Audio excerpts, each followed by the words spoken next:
We planted with hope and watched it grow, one sprout at a time.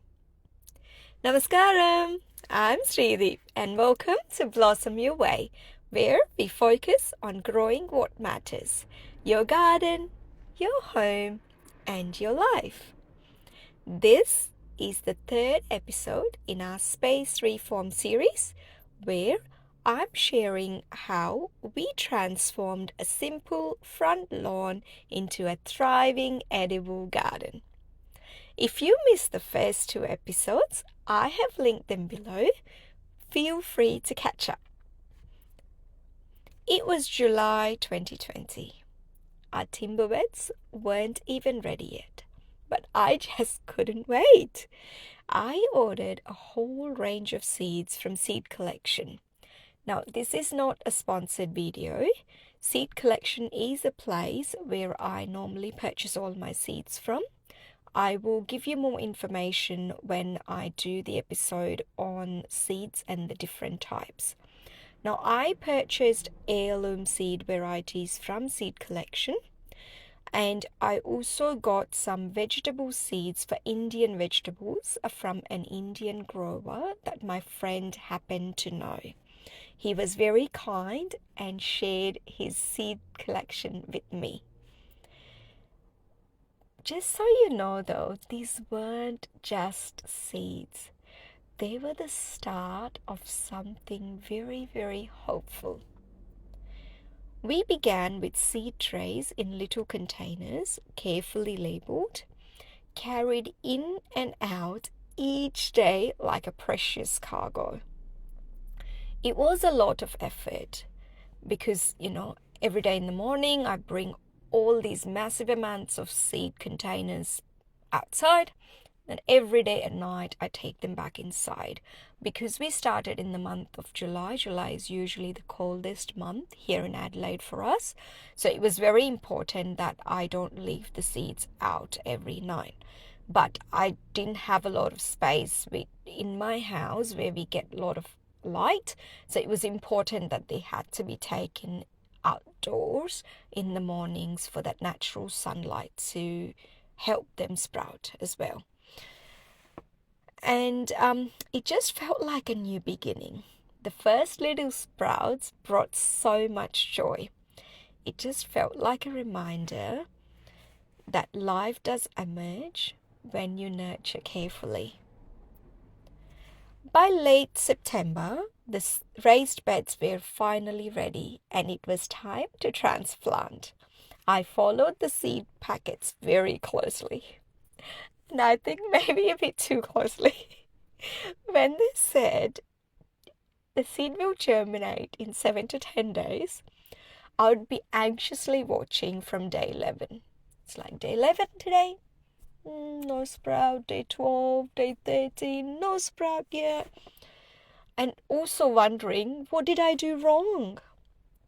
Some didn't sprout till like day 20, and some of them not for a month. That's when I slowly began to understand you plant and then you wait, because there are a lot of other factors like temperature, humidity, light, and there's all these several other factors that will help with germination. Gardening, I believe, teaches you patience like nothing else. I read that bees are vital for pollination and that borage is a great plant to attract them. So I ordered some borage seeds as well in my original lot when I did the seed order. And then I just sprinkled a few seeds in each garden bed. And honestly, it worked.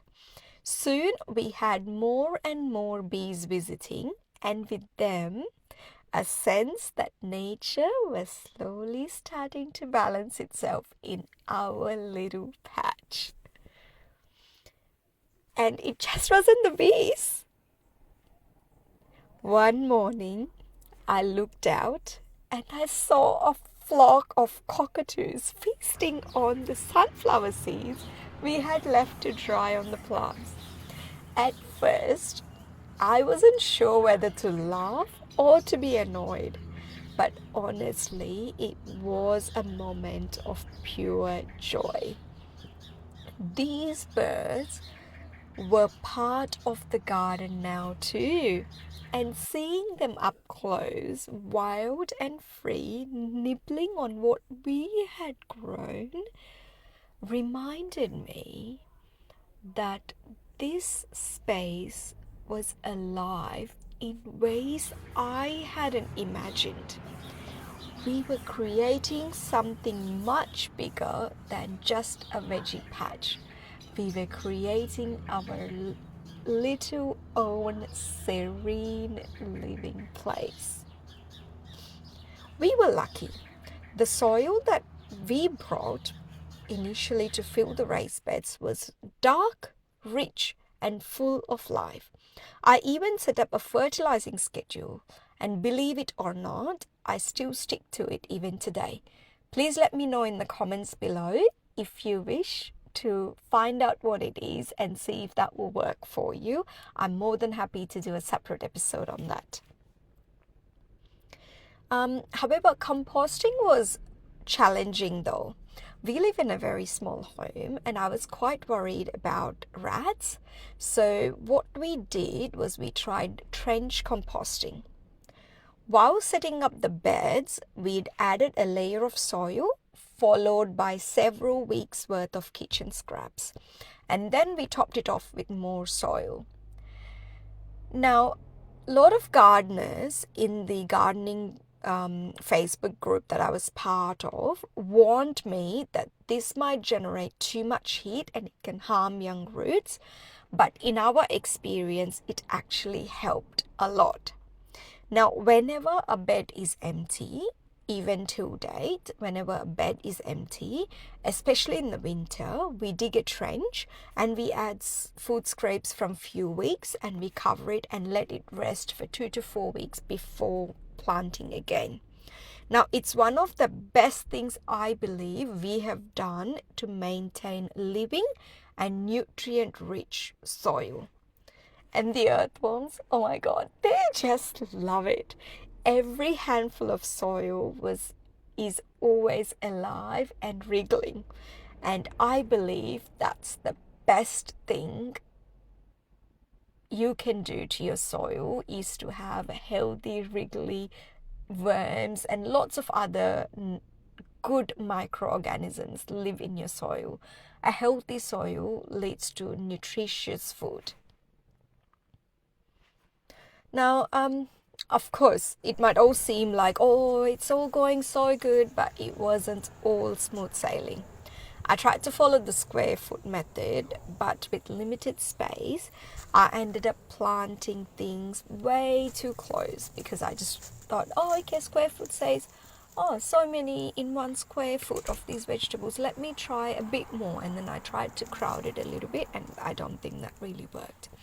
But we learned quickly though that spacing does matter. We had our fair share of mishaps too. Some plants didn't make it and I struggled with overwatering, but each mistake taught us something new. That's how gardening goes. You grow with your garden. And then came the magic, our very first harvest. Strawberries, tomatoes, fresh greens, corn. You must have been seeing through this video the different produce we've been having.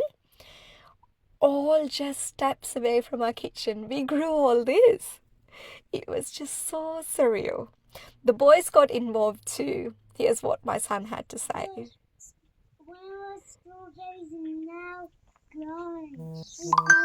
The watering, tasting, picking, everything the boys got involved, and it just became a little family ritual we still treasure today.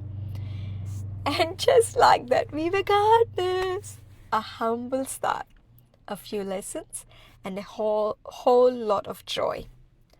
More than food, this garden gave us a new rhythm, a deeper connection to the earth and to each other.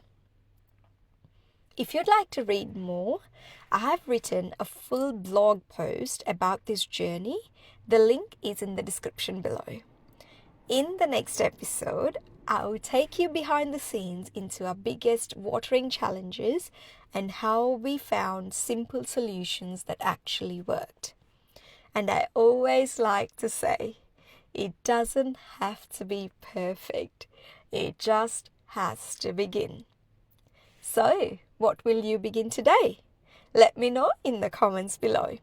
And if this story resonated with you, please like, share, and subscribe.